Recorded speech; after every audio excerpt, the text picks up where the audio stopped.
to the Leo Training Podcast with Joe DeLeo.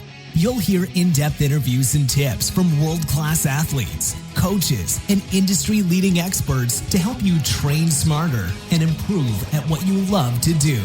Train smarter, get stronger, move better, race faster. Here's your host, Joe DeLeo.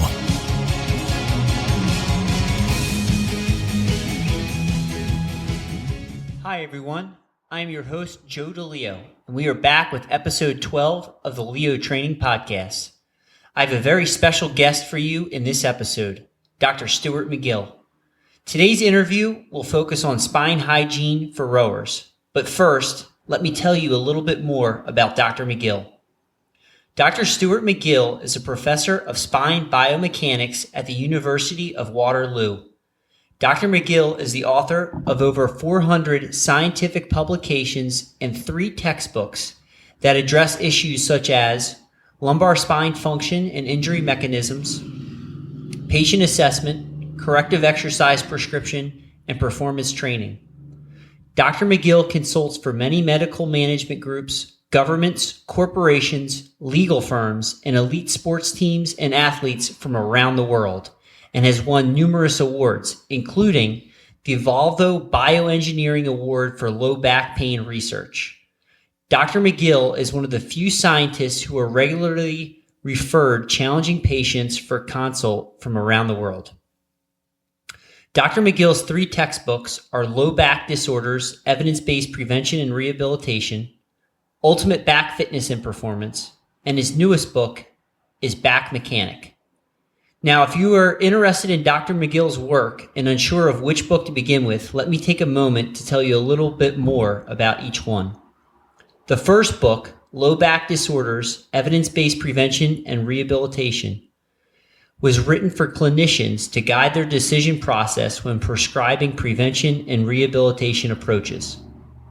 The second textbook, Ultimate Back Fitness and Performance, was written for trainers, coaches, athletes, and those interested in enhancing performance of their back while minimizing any loss of resilience.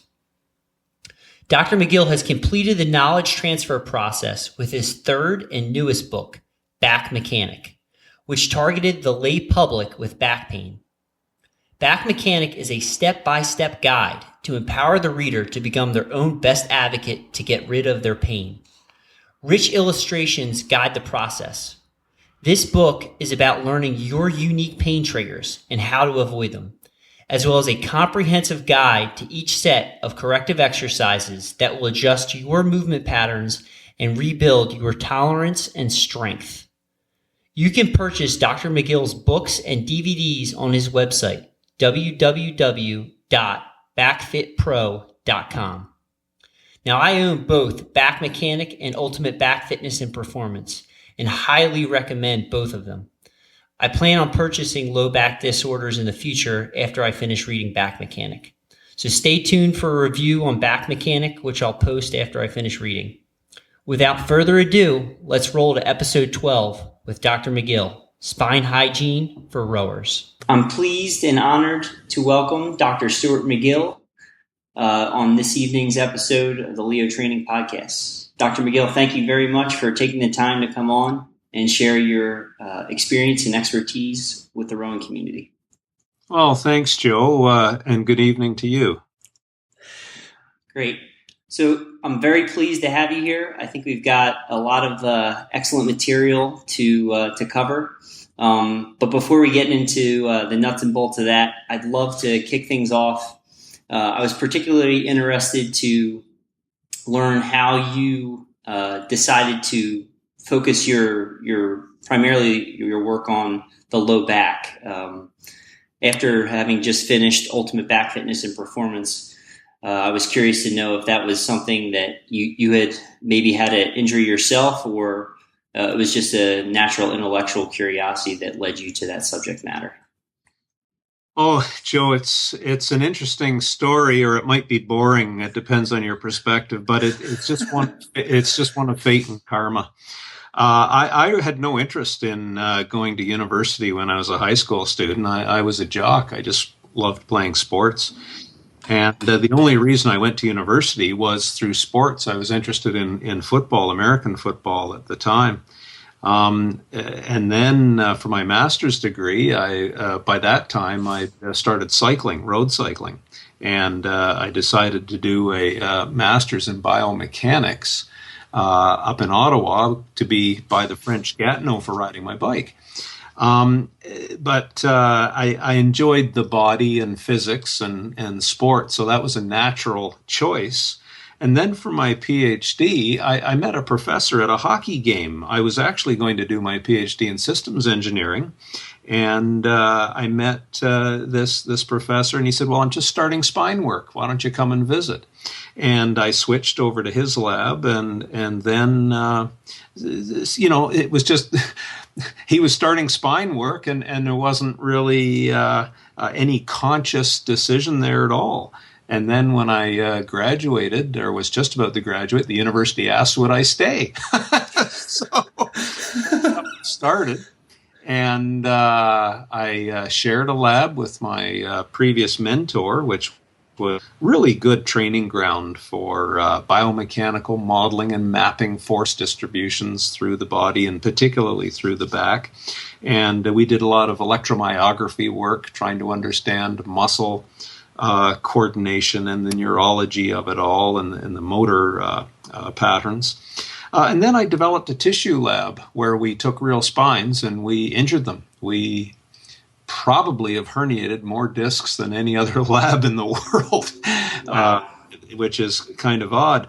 But then a strange turn took place. I would be asked to go give a talk at, say, a neurology meeting or a orthopedic meeting, and the docs would say, that's a different way of looking at the back. We don't normally look at it or think of it that way. Would you see a patient for us that's particularly difficult but fits what you just described? And I said, no, I'm not trained as a clinician. Well, that was about 20 years ago. And they said, well, we'll be with you. And after seeing a few patients, I realized that we do look at things differently, and we are able to have quite a different perspective on some of these stubborn backs. Well, then the natural progression was to try and study backs that are pushing to the extreme. Well, those are the athletes. So I studied some of the strongest men and women in the world, and that took me through the various Olympic sports and pro sports. And now I'm just run off my feet with requests for to see the duffer athlete through to the elites. And I've seen a number of top rowers throughout the world, a few Olympic medalists, and I've consulted for a few rowing programs. And anyway, I think we're going to get more into that as we need here. Yeah, that's very exciting. Thank you for sharing that. That's very cool. So segueing into kind of the first question that I had was, discussing the different phases of the rowing stroke and the impact that occurs on the lumbar spine. Well, I have to demarcate a couple of things right off the top. My answers to all of these things are going to depend on whether we're creating Olympic level performance for a short period of time, or we're addressing the lifelong rower, someone who wants to row for their whole life, enjoy the sport, and have quite a good back. Because the more severe the training, the shorter that athletic peak will last. People wear themselves out. So I can talk about both sides on that, but I guess in terms of the rowing stroke, there's the catch, the drive, the finish, and the recovery. And do you want me to talk about the elements of each of those from a back perspective? That would be fantastic. Please do. Okay, so can I combine rowing performance with injury resilience? Yes, that'd be great. Okay, this may surprise you, or it might be old news for you. First of all, I have to look at the physique of the rower. What's their leg length to body torso length? What's the stiffness in their hips and the stiffness in their backs? Now, don't misinterpret stiffness as a bad thing. Stiffness is the elasticity of the slingshot. So I'm very interested in tuning the elasticity of the slingshot. Now, if I can describe this, the rower pulls up into compression on the catch.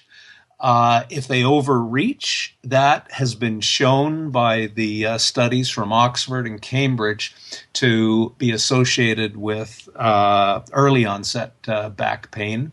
However, we can look at individuals. I think of the great Olympian gold medalist Derek Porter from a number of Olympics ago, who had a very rounded kyphotic spine and a great overreach on the catch. But it's interesting when you studied the water flow around the blades.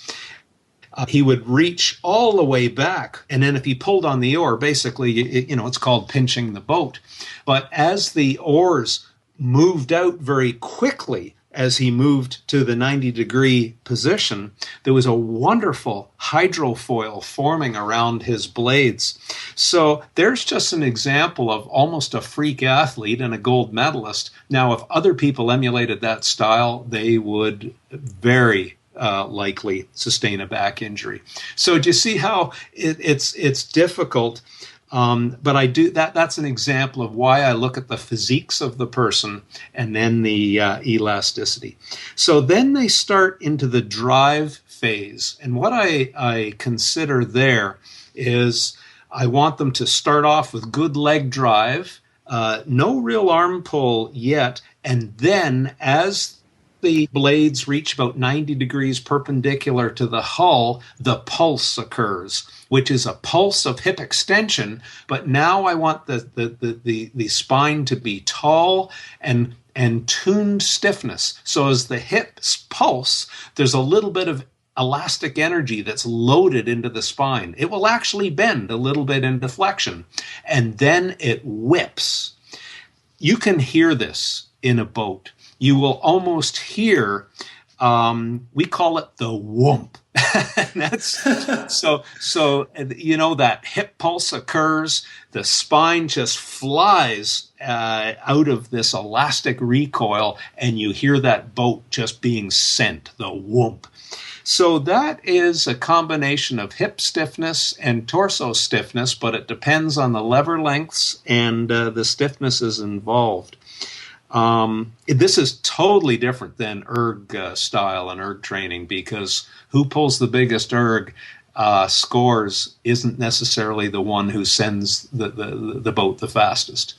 So that is a little bit on the drive, and then of course going into the finish, scapula centration, and really finish off the whip that I'm talking about, primed by the pulse of the hips, traveling up through the spine, and the last little crack of the whip, if you want to think of it that way, by shoulder centration, and then of course letting the boat run and figure out the best recovery. But anyway, there's a little bit of a start, and I don't know if this idea of energy storage and recovery, there are certain rowers, classic rowers out of Europe, for example, some of the coaches that teach a rounded back through the whole phase. But as you know, the rates of disc bulge, for example, they form clusters, and they're clustered around that rowing coaching style. Very, very interesting. Thank you. Could you go into why the technique may be different on the ergometer compared to the rowing shell?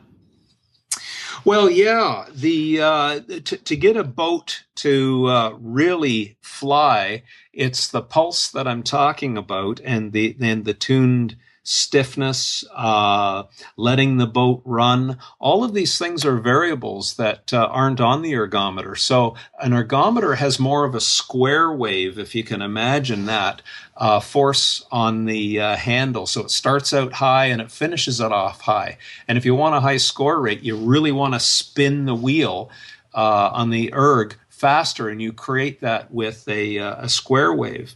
But if you do that in a boat, you're pinching the boat and then pulling the riggers apart. So it's only at 90 degrees. So the people who really send the boat along quickly are the ones who have that hip pulse. When the oars, the shafts are about 90 degrees, that whip occurs and really sends the boat. So it's a much more triangular waveform if you measure that on the instrumented handles, for example, or the blade shafts. Wow. Okay. That was something I didn't know. So thank you for sharing that. Yeah. So if you were looking at the integral, the total load on the back, it's much higher and much longer on an erg than it is in a boat. So would it be accurate to say the ergometer places greater stress on the back than the rowing shell? Without question. Okay. So segueing into kind of the next question. Can I just say one other thing, Joe, that just came to mind? Sure. When you're in a shell, it forces you to have good mechanics, because if you get out of line on the recovery, you catch a crab, you'll pay for it dearly. You can have all kinds of sloppiness and an erg just pulling away with bad form to get that wheel to spin, and you don't pay the price. So as you pull too high, for example, on the erg, that loads up your back, and temporarily it may give you a higher score, but you couldn't do that in a rowing shell. It just wouldn't work. And as I said, the poor mechanics, it would make you pay somewhere along the line. So sorry to interrupt there, but there's just another thought that came to mind. No, that was great. That was great, and I've caught my fair share of crabs in the boat. So.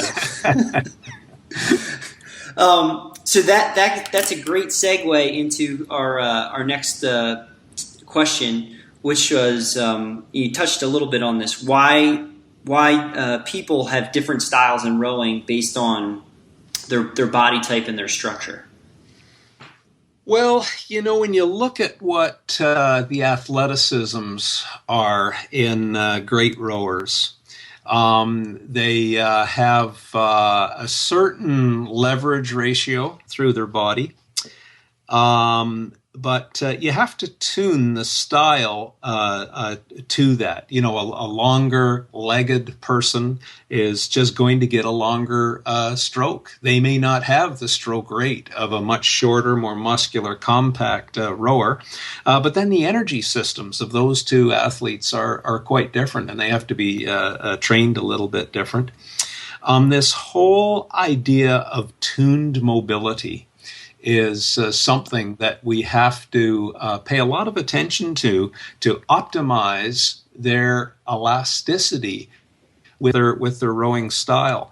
And then the last element, this will surprise a lot of people, but it's the neurology.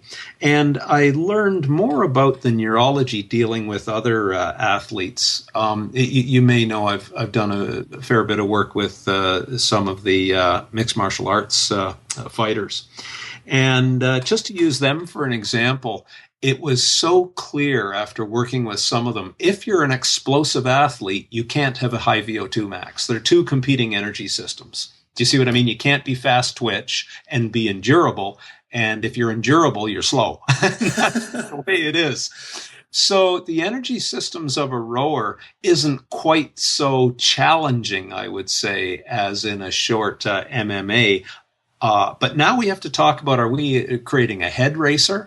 Are we creating a sprinter? How many races are expected in a day, and all these kinds of things. But everyone has a natural neurology and an energy system that dovetail with one another. And that all integrates with the strength of the pulse, how long you're going to let the boat run, what kind of kick you want to create at the end, and really optimize all of these things for that individual. So anyway, to summarize that, those are the things that I think about, and why different people have success with sometimes quite different rowing styles. Very cool. Thank you. You brought the MMA fighters, and not to go off too much on a tangent here, but I actually just kind of had a question that I thought of, and I was wondering, is it possible for us to pull some of the training that, say, a fighter does because of their ability to relax and contract and create that torso stiffness very quickly? Is that something that may benefit the rowing or rowing athletes? Oh, absolutely. Absolutely. The pulse training that I'm talking about is important for sure. Very cool. Very cool. So the next topic we have on the list is spine hygiene for rowers. Well, I think I'll just define what I mean by spine hygiene.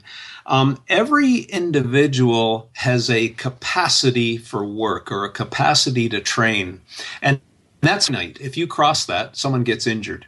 So since we only have a defined amount, if you waste it throughout the day through poor posture, sloppy movement habits, you've used up some of from a spine perspective, some of the training capacity.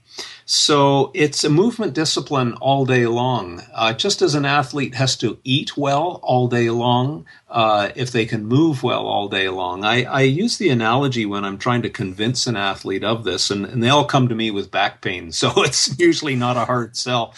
But I'll say, every time you move well, you put $1 in your training bank. Every time you move poorly, you just stole $1 from your training bank. You've got no money in the bank to train right now, and that's why you're hurting. But if you are conscious of how you sit, drive, stand, don't spend too long at the computer, and all these sorts of things, well,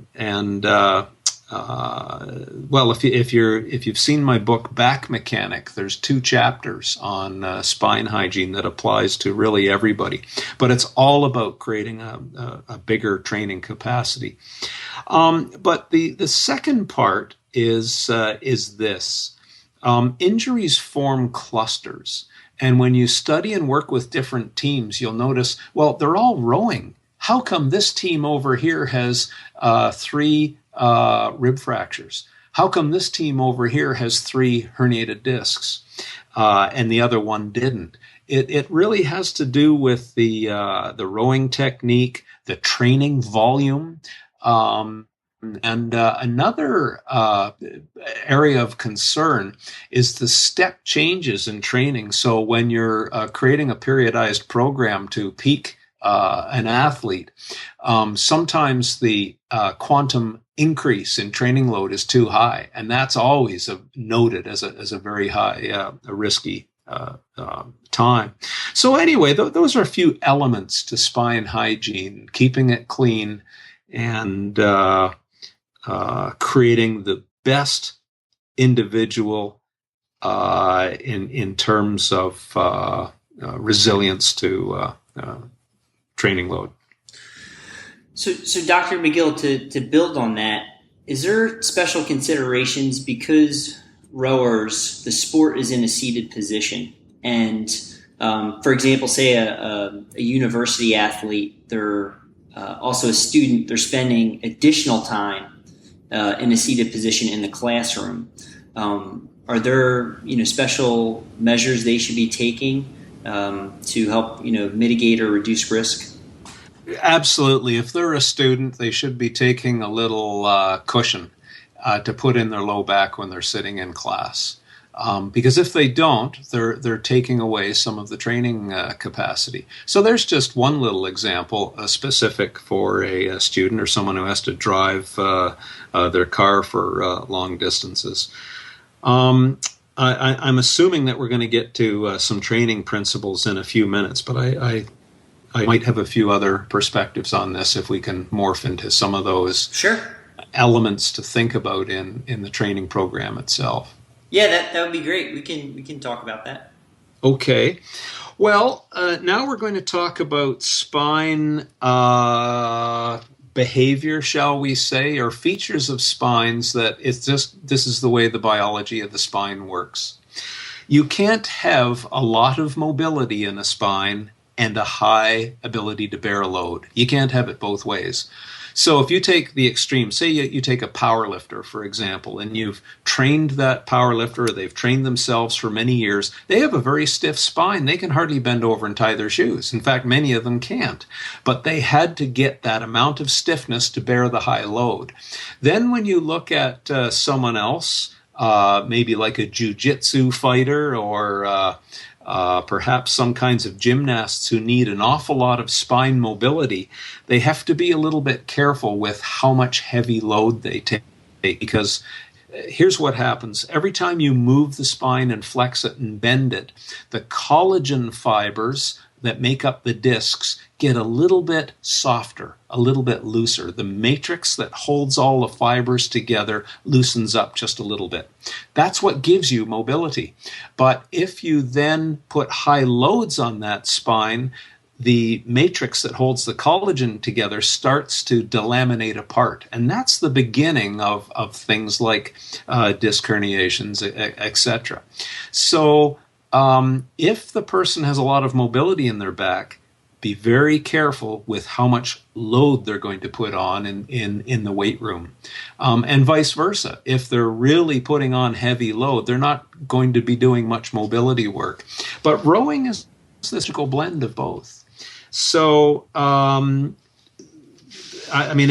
you want me to talk about 5 elements? Please. That would be fantastic. Training. Okay, well, just so you get the list, the first one is core stability. We can't argue with that, and I'll explain it. I've talked about pulse production. That's number 2. I can talk a little bit about assessing the rower to know which way we're going to go with them. The fourth one is we do gassing exercises. We just exhaust them, and I watch them fail. Now I know how they act when they go into deep territory, into heavy fatigue, and then we can train against whatever gassing pattern they displayed. And then the fifth element was that spine injury prevention through hygiene. Anyway, going back to core stability, there's 4 elements there, but really only 2 that are important for rowers. The spine, in order to bear load, it's a bunch of blocks that are stacked up on top of one another that really is a flexible rod. And it doesn't bear any load at all until you stiffen all the muscles and create a muscular guy wire system around the whole spine.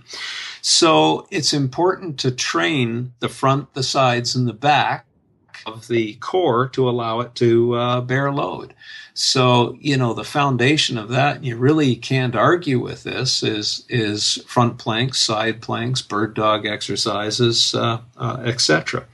But of course, for rowers, they need to go far beyond that with carries and exercises like that. But the second part is this morphing into the stiffness and pulse production. Let me explain proximal stability. Do you know what a backhoe is? It's a digger on the back with a bucket on the front. If you look at the behind the back tires, there's 2 steel pegs that come down. They're actually called the stabilizers, and they lock the backhoe into the ground. That creates proximal stability, which allows the arm of the backhoe to move and pull up tree roots and dig and have some mobility. But if the backhoe wasn't anchored, it couldn't operate. So the body's exactly the same way. Consider the pec major muscle as an example. So on proximally, it anchors to the core on the rib cage. It crosses the ball and socket joint of the shoulder, and distally, it attaches to the arm. So if I was doing a bench press or something like that with just that one muscle, let's do a standing push. That's a better example. If I use just my pec major, my arm flexes around. So that's its distal effect. But its proximal effect is as I push, it bends my rib cage towards my arm. So it's not a very effective push. However, if I lock down the proximal side of the muscle, 100% of the motion now takes place in the limb. And that's a universal truism for motion and spine mechanics. The stiffer the core, you get more power and velocity on the other side of the ball and socket joint. Well, we have ball and socket joints at either end of the core, the shoulders and the hips. So when we look at rowing, as the athlete's gone up into compression now, and they're starting the drive, a stiff spine allows the pulse created by the hips. It loads a little bit of energy in the spine and then whips the torso through into extension. So that proximal stiffness and stiffness tuning is absolutely paramount for a rower. Anyway, that's the bit on stability. The timing of that pulse, I've talked a little bit about that.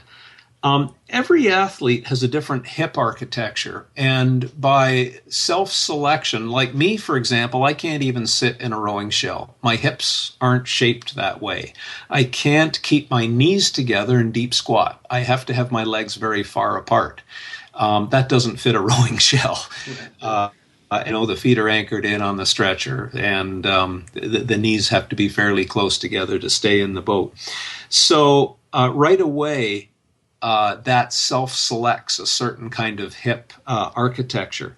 But then what I do is I'll do a hip exam and scour the femur and the acetabulum. Again, if you look at my book, Back Mechanic, you'll see how we do those assessments. But probably closer for a rower is we just take the athlete and have them kneel on their hands and knees on the ground. And then they rock their pelvis back towards their heels. And we watch when the hip runs out of room, which that's what happens when they're into full compression. They've just finished the recovery. And that will show us how to tune the hip pulse, how much they go into the compression, etc. And I've heard for years, hamstrings are important in all of this. I can tell you, Joe, that the hamstrings really don't have a heck of a lot to do with it in terms of their length. They certainly do in terms of the leg drive for assisting with hip extension. But I don't worry about tight hamstrings one little bit. The knees go into full flexion. They slacken them off. I'm more interested in hamstring stiffness. But if you have a lot of hamstring hip stiffness, you've got to have a lot of spine stiffness. If you put those two together, you get more of a whoomp that I'm talking about when the hammer hits on the pulse. So I don't agree with this idea of having loose hamstrings. In fact, I like them tuned like a spring. Help with the whump, but you better have spine stiffness to go along with that hip power that you've generated with stiffer hamstrings. Great. The next point you mentioned was after the assessment was gassing. Yeah, well, this is interesting. I'll gas an athlete, and then I watch how they break down. So a great gassing exercise for me, I would do this with a rower or a fighter, for example. If you can imagine this, do you know what a battle rope is? You have a heavy battle rope. Well, I wouldn't use it as a battle rope, but I would put a heavy sled on the other end of a big rope like that. And then they get down into a they're going to pull on the rope. They anchor their feet down in the ground and they just lean right back, bend their knees, bend their hips, and they start pulling hand over hand. They just pull that sled in with the heavy rope. And they pull quite quickly. Well, after pulling up in the rope and then grab the end of the rope, sprint back the other way, line up the sled and pull it in again, they'll be very, very tired, heavily gassed. And then I see, well, what do they do when they get gassed? Do they sacrifice their back and overreach and start twisting their back? Or do they lock their core down and start pulling with their hips? And that shows me and then I'll advise them just verbally, start swinging your hips, lock your back, and it shows me if they're willing to sacrifice their back when they get tired. So we'll see form break in a rower when they get tired, and that's exactly what happens. They start overusing their back now, and they back off on the hip drive just a little bit. And that's all a matter of them being aware of that gassing pattern and what they have to focus on as they start getting heavily fatigued. But anyway, that shows me the neurology of their fatigue pattern, which I can then train to mitigate. That seems like a really critical part, of the 5-step process, because you're identifying potentially a change in their behavior and how they're moving differently. So that's a great way to see if by changing how they're moving, if they're putting themselves in greater injury risk. Well, exactly. I can tell you quite a few stories of great Olympians, and a lot of them were medalists, and they came to me with a bad back. And at the beginning of the sprint, they were quite fine. Beautiful rowing mechanics. And I said, well, if you don't warm up very much, how are you? Great. Have no back troubles at all. It's when I go out and do a few kilometers out on the lake, and then I start laying it on that my back starts giving out. And it was just that subtle change in style. As they were getting a bit gassed and fatigued, they were just allowing more load to go into their back rather than keeping the stiffness and allowing the hips to produce the power, and the spine simply transferred it up to the shoulders. Great. Does this also point to some of what you've written about in Ultimate Back Fitness in terms of why endurance is so important to the low back, rather than why some individuals like to focus on strength? Well, yes and no. Remember, everyone who comes to me comes with back difficulties. And in order for them to build a pain-free foundation, they have to move well. And moving well means doing tasks over and over again all day long without breaking form. So getting it on and off the toilet, in and out of their car, brushing their teeth, etc. Hip hinging rather than getting tired and stiffening the hips and then using the back. So the elements of early training for endurance was really all about getting a person to move well over and over and over again. Don't steal money out of their training bank. But when we start peaking an athlete now, I might change my opinion a little bit. I need to know a bit more about the athlete and whether they actually need more endurance or more of a strength base or whatever. So, but for sure, getting them out of pain, don't strength train them until they have a little bit of an endurance base. Now, they will gain some strength with the endurance training, but that's all about putting money in the training bank. Awesome. And then the fifth and final point, I believe you already touched on, is spine injury prevention. Yeah, this may resonate with some of your coaches and athletes, but do you know where we've found the most dangerous place an athlete can be? If you're I can tell you with some football teams in the U.S. where the most dangerous place to be. Do you know where it is? I have no idea. It's the weight room. They are hurting more backs in the weight room than they are on the gridiron. And unfortunately, there are rowers who do the same. I'll see, here's your training program. Here, do a few Olympic lifts. And that athlete's never even been shown how to do an Olympic lift. And by definition, the body type that does well at Olympic lifting isn't a rower. They have shorter legs and longer bodies. And rowers are the opposite. So a rower, someone who has a great rowing physique, generally isn't built for Olympic lifting. It's just tragic when I see strength and conditioning coaches telling rowers to be doing Olympic lifts without any training. To do an Olympic lift, you talk to an Olympic lifter and they'll tell you, I've spent my whole life trying to get a perfect lift, Right. And it's just polar opposite. Rowers are trying to finesse and be light with their hands through the handles of the blades. But when you're lifting a bar, you've got to twist the bar, bend it, centrate down, squeeze it. I mean, it's a totally different hand grip and shoulder stiffness and whatnot. Anyway, and then you have to tune the lifts to the rower as well.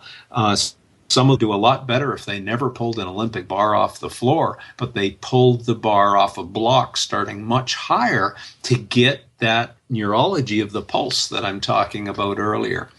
So that really is a huge part of injury prevention. And choose wisely, have excellent form, good training volume. This isn't easy stuff. This is very difficult. No, it's not. It's definitely a practice and taking the time to learn the movements and make sure you're executing them well. Could you just briefly talk about why, especially since you just mentioned the weight room, why the hip hinge is so important, both in terms of the rowing stroke as well as in lifting? Well, if you bend the spine, let's go to 3 levels of performance and risk for the spine. These are general truisms that are just determined by biology. The very safest way to lift a heavy load is to lock the back in what we call neutral, not extended, not flexed. Lock the back and then extend through the hips. So if you're lifting a bar, lock your back and pull the hips through. That's the very safest in terms of having the highest tolerance on the spine. Now, the second best is consider a strong man who has to pick an atlas stone off the ground. So those big concrete balls that might weigh, say, 400 pounds. What they do is they roll and hook their whole body over the ball. So they're actually in a lot of flexion, but they've hooked and compressed onto the ball. In other words, they're fully flexed, but they lock their back around the ball. They're not moving it. So although they're out of neutral, they're not moving it. They're locked in flexion. So that's the second best. But the most highest risk for a back is to put high load on it and then move it through a range of motion while it's under high load. If there's no load on it, it doesn't matter. You can belly dance and do all kinds of gyrations with your back. If the load isn't very large, it really doesn't matter. And I know I've been very misquoted on this over the years. So now let's go to rowing. Rowing is a reasonable load on the back, and it's repetitive. The more motion is in the hip, you've got better power development because a hip will beat any back any day. The hips are the most powerful joints, and they're ball and sockets. They're made to produce power. So the hip hinge is one of the most important features of great athleticism and injury resiliency.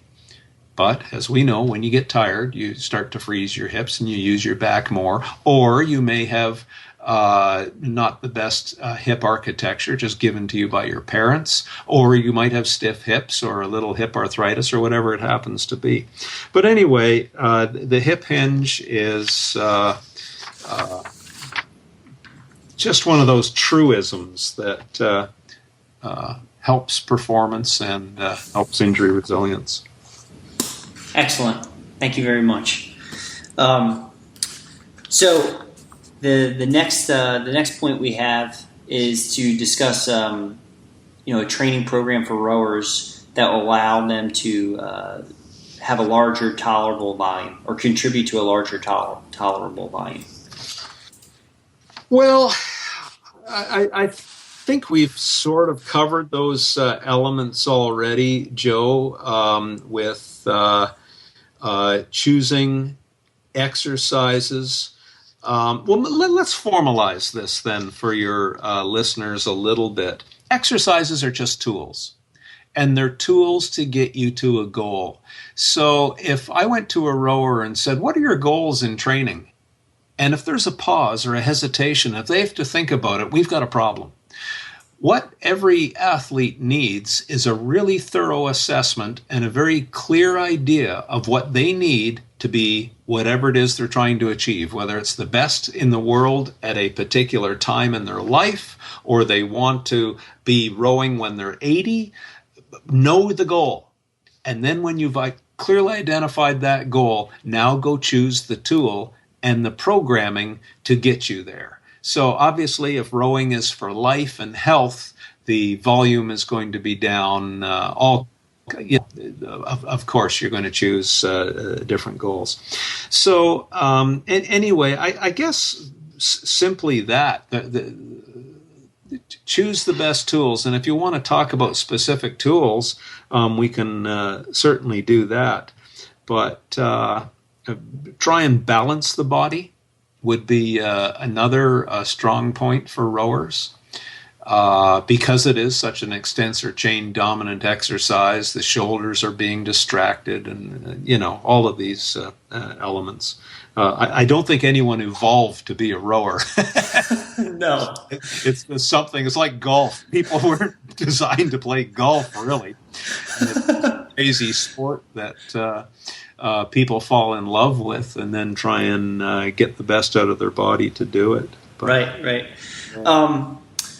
Yeah, that'd be great. Could we just quickly go over, you mentioned earlier that it's important to go kind of, because of the demands of the sport of rowing, to go beyond the big three, which for the readers or listeners that don't know is the curl up, the bird dog, and then the side bridge.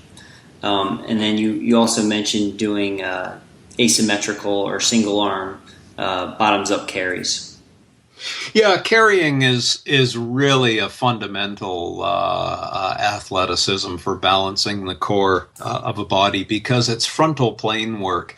It really works the quadratus lumborum and obliques like nothing else. So it's a very good. And we don't do it much in life anymore, not the way, say, our grandfathers would have. But back to rowers, thoracic kyphosis, this flexion that a lot of rowers, this chin, rounded back, flexed posture that you see a lot fall into. So a little thoracic extension work. Again, I show prescriptions and exercises for that in back mechanic, but that would be quite important. I think of some rowers where I've just got them doing various pulling exercises in the gym, and their chin is poked, and they're rounded, and I just can't get them into good form. And then when I give them a little thoracic mobility work for 5 minutes to do, they come back and start lifting with perfect form. So there's a prime example of rebalancing their body, takes the stress off their body to train a little bit more. Let's see now. I'm really a spine specialist, but I'm doing a bit more shoulder work. So some more push work with the shoulders in compression, and I've got some favorite exercises for that. Sled pushes and pulls. If you want to build a strength foundation, go push your car back and forth a few times in the parking lot, if you know how to do it. And there's a real trick to doing it. So that kind of work for building that strength, gassing grunt, rather than just going and doing Olympic lifts. I think rowers would get a lot more training volume by thinking outside the box and just going out to the parking lot and pushing a car back and forth, or a Jeep with high fenders. That's one of our favorites. I'm not joking when I say that. I've got a Jeep with bull bars on the front for the athletes to push it back and forth. That's awesome. That's awesome. Yeah. Very cool. That's great. Thank you, Dr. McGill. Segue to the next question. One of the big considerations for rowers is the fact that we train early in the morning, because that's the time of the day that the water on the river or the lake is usually the flattest. It's the best conditions. But due to that, there is a higher risk for injury, because the increased hydration of the intravertebral discs at that time period of the day. So could you speak to that a little bit, and any special considerations rowers should be taking if they're waking up very early in the morning? Yeah, well, first of all, the biology of it, you've touched on it. Mike Adams showed that we all know that we're a little taller when we get out of bed in the morning, and that's because the discs in your spine are hydrophilic. They suck up water and get a bit plumper, if you want to think of it that way. And Professor Adams showed that the bending stresses on the spine are 3 times higher when you get out of bed than when you went to bed the previous evening. You know how hard it is to get your socks on in the morning versus taking them off at night. And then we measured that in real people, and we came up with exactly the same numbers as he did. He did it on cadavers, and we did it on living people. And then there have been several studies, not on rowers, but on occupational people like coal miners, for example.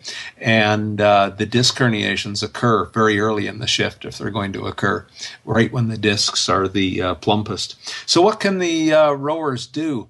Well, these days there are some really nice dedicated rowing centers where they're quite sheltered, and they're sheltered all day long, and they don't have big boats on them and whatnot. So that's ideal. They can row later on in the day, and if you can do that, you'll have a healthier team. There's no question about that.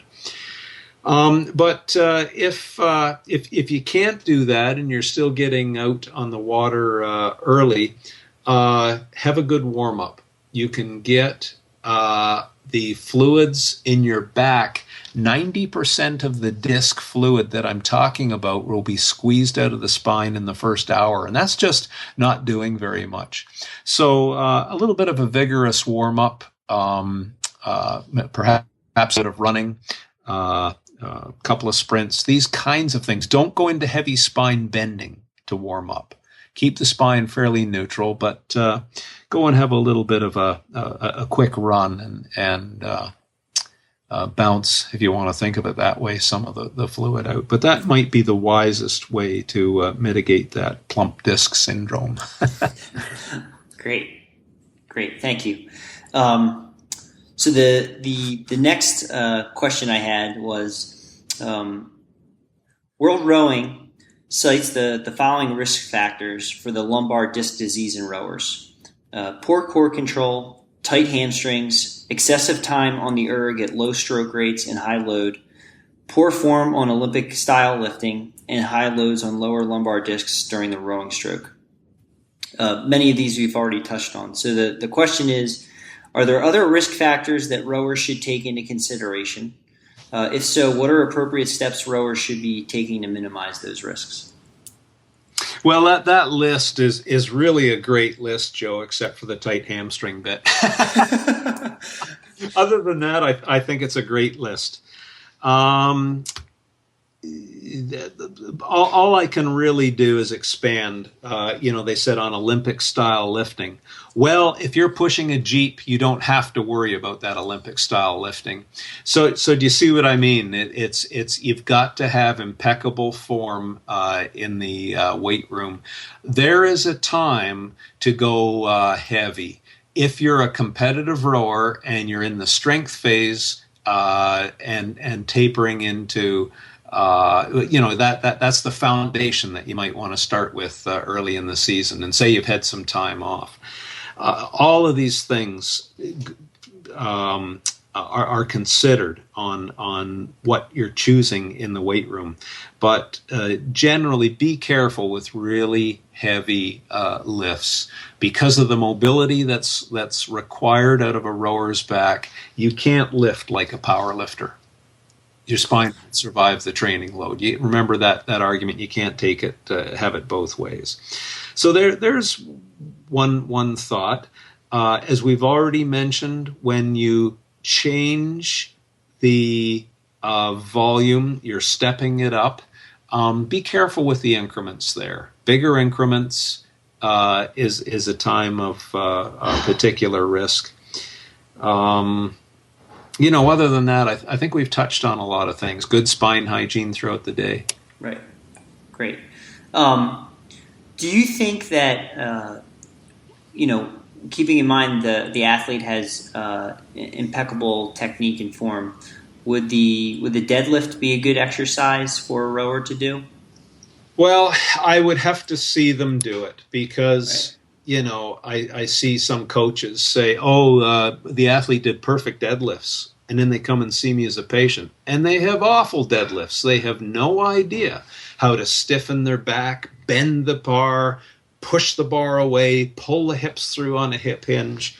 So, and again, I read the other day, someone is on the internet saying every woman should be able to deadlift twice their body weight. This is just crazy. They didn't ask the question, are you dealing with basketball players? Because I sure wouldn't do it in a basketball player. Are you talking about, a female power lifter or a gymnast or a rower?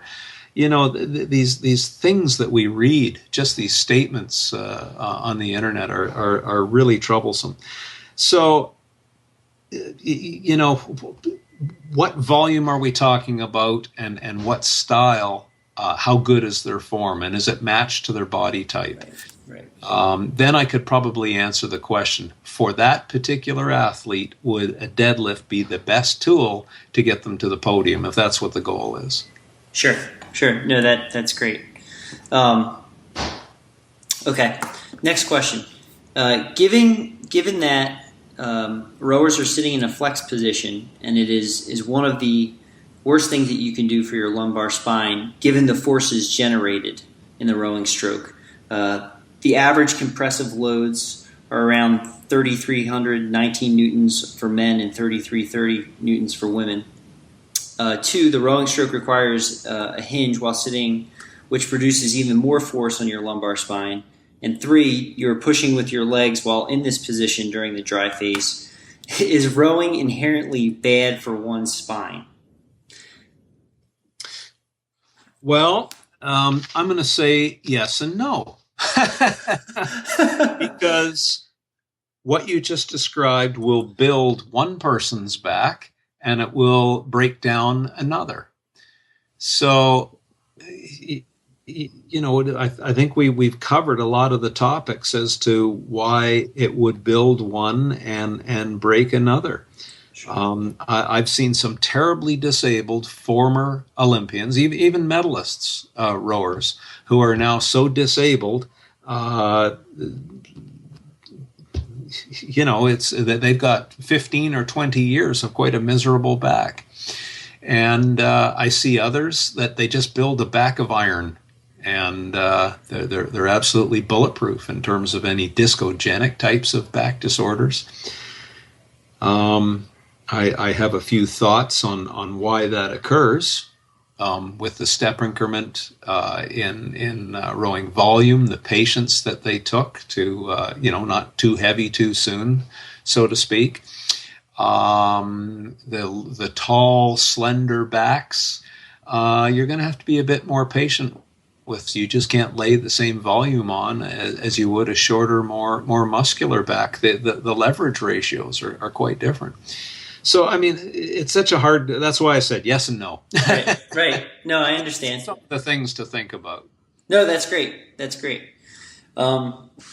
The next question that I had for you was, in a British Journal of Sports Medicine, titled Factors Contributing to Low Back Pain in Rowers, they cited that 94% of rowers showed hypermobility in their lumbar spine. It was recommended to adopt an anterior pelvic tilt to reduce forces on the lumbar spine and increase hamstring flexibility. Is this a good recommendation, or should rowers take another approach? Wow.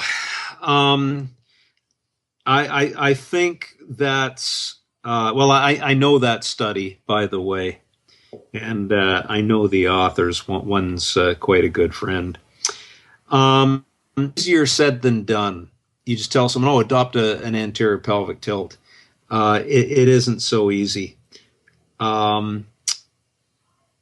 All I can really say on that is, again, be a very savvy clinician, figure out the athlete, consider some of the variables that I've identified, and then decide how you're going to tune that athlete. But I don't think you're going to be doing much with hamstring tension. Again, I don't see it as being a major troublemaker for backs. The trick, though, is if there is hamstring stiffness, and I'm repeating myself, you've got to buttress it and match it with spine stiffness. But that's when the magic happens. That's when that elastic and recovery of the pulse occurs and just whips the boat. Right. So, you're creating a whip out of your body, which is what you want.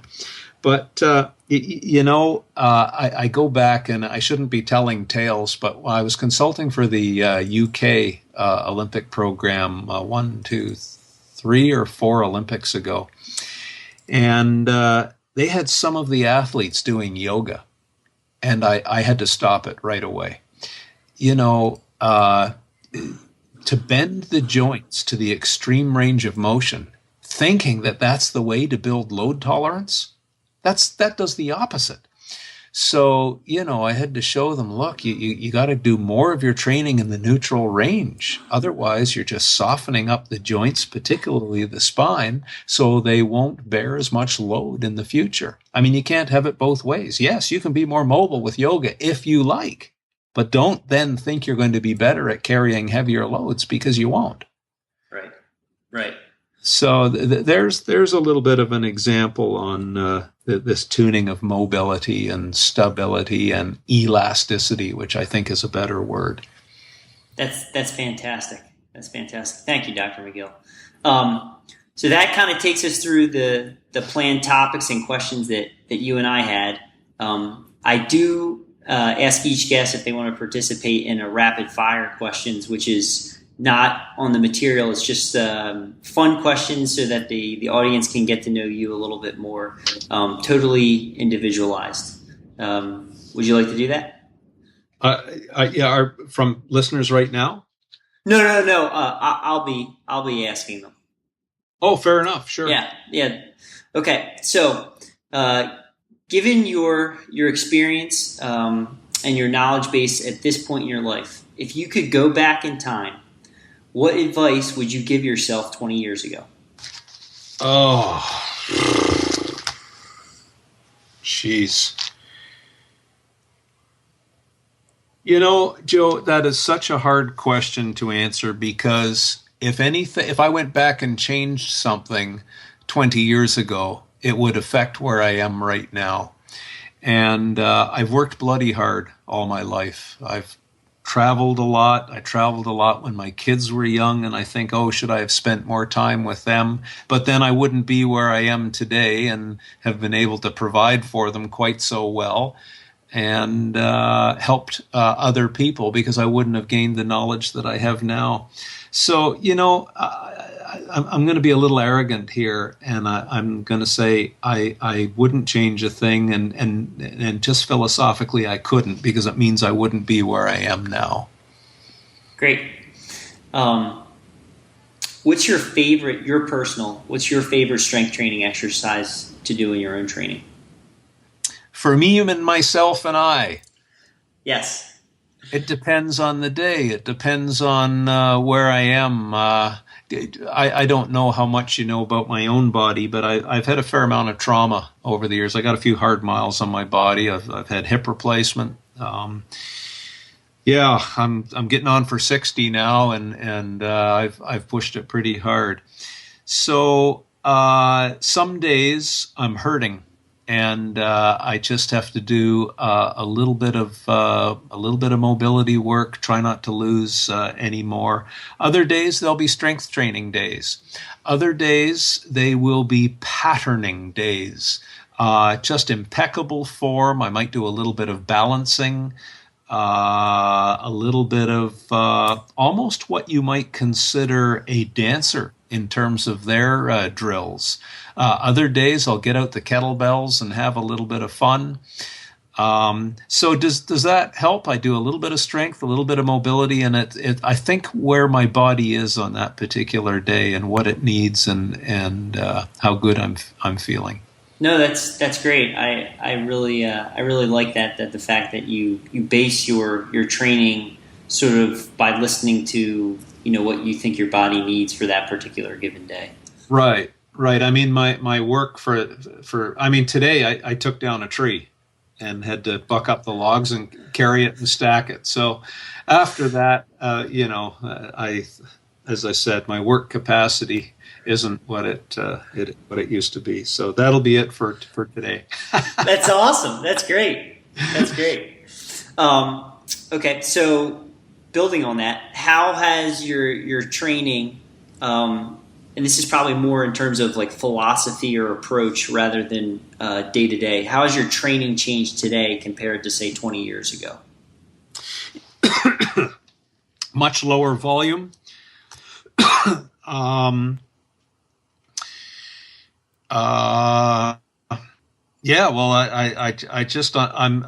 only training now not to lose anything that I have. I'm not trying to gain. I'm not trying to set any personal best. I'm just trying not to lose. So I guess it's changed in that way. As you know, I put on courses. And if I put on a 2-day course, there's a lot of workshops in there, and I've got to demonstrate and do what I need to do. So I train also to keep enough mobility that I can still be reasonable with a heavy kettle or a bar or whatever it happens to be. Absolutely, I love it. Okay, so what's one thing that high school athletes or junior athletes should be doing more of in their training to promote better strength and health? Oh, boy, that is once again, you can take a well-built 15-year-old, and they're a totally different person than an underdeveloped 18-year-old. So they're two different animals. And I think I would have to have just a little bit more information. But Joe, I hope you're getting this idea. I'm not really one to lead an exercise class and say, here's the best exercise. Squats are bad, or Romanian deadlifts are bad, or I don't work at that level. I look at everybody, and it's my thing to figure out what could they do with their current athleticism to do two things: build performance and build injury resilience, and that's it. And everyone's different when it comes down to those two objectives. Where are they coming from? What's their past injury history? What are their goals? Et cetera, et cetera.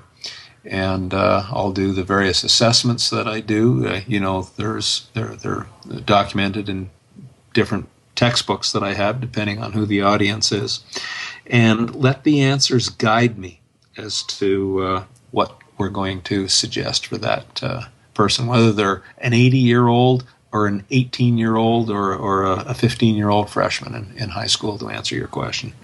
No, that's great, and that's throughout the conversation tonight and through your books. That's one thing that's continued to resonate is the importance of doing a very thorough assessment and making sure that the program for the individual is tailored to their needs. Good. Well, I'm glad you got that.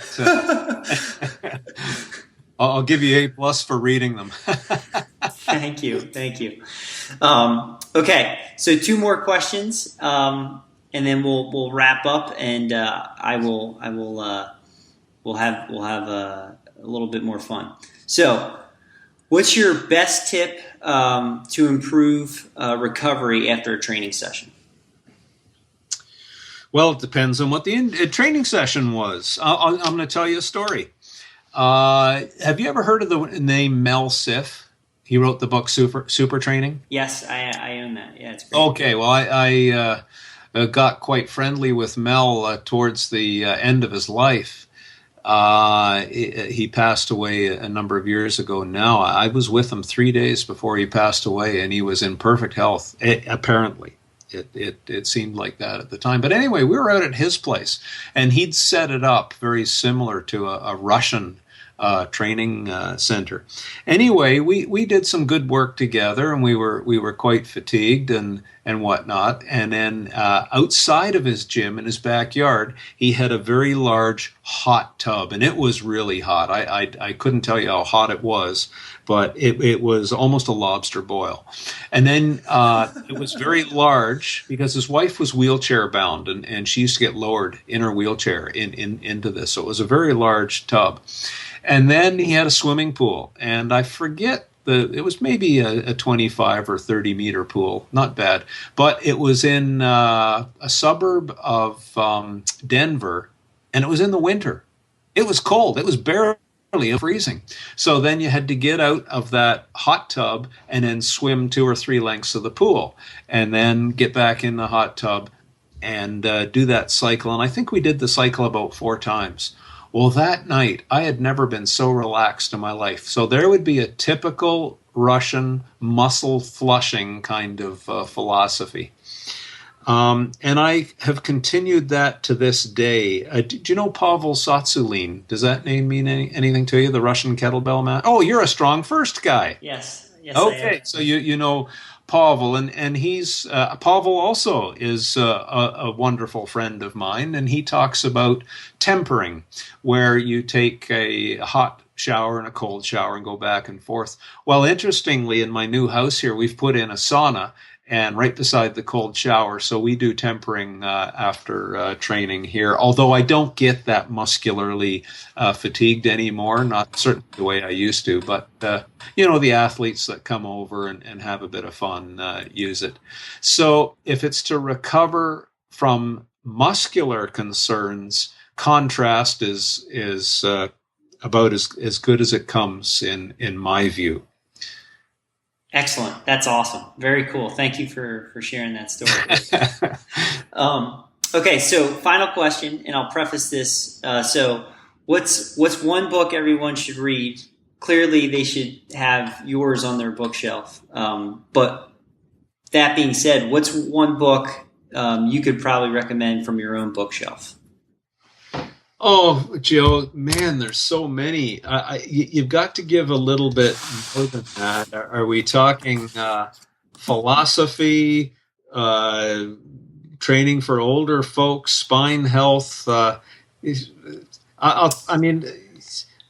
book that helped me when I was younger was The Power of Positive Thinking by Norman Vincent Peale, a tremendous book, and I will still go back to the principles he outlined in that occasionally when I need a little bit of a pep talk for myself. Awesome. That's great. That's great. So, Dr. McGill, this has been an absolute blast. Thank you so much. But before we wrap up, you've authored 3 books. The first was Low Back Disorders. The second is Ultimate Back Fitness and Performance. And then the third that was just recently released was The Back Mechanic, which you wrote for the layperson. So if you'd like to talk about all 3, I also know that you have some DVDs and you travel the world teaching your courses as well. Well, it's not The Back Mechanic. It's just called Back Mechanic. It's on Amazon, and it's also on our website, backfitpro.com. I'd written 2 books before for clinicians and the ultimate back for coaches and athletes. And lay people would read those and say, we'd like a book for just the lay person. I'm not a medical person, but I like the points in it. Would you write a book for us? So, the heavy books were so much easier to write than the back mechanic, which I wrote for the lay public.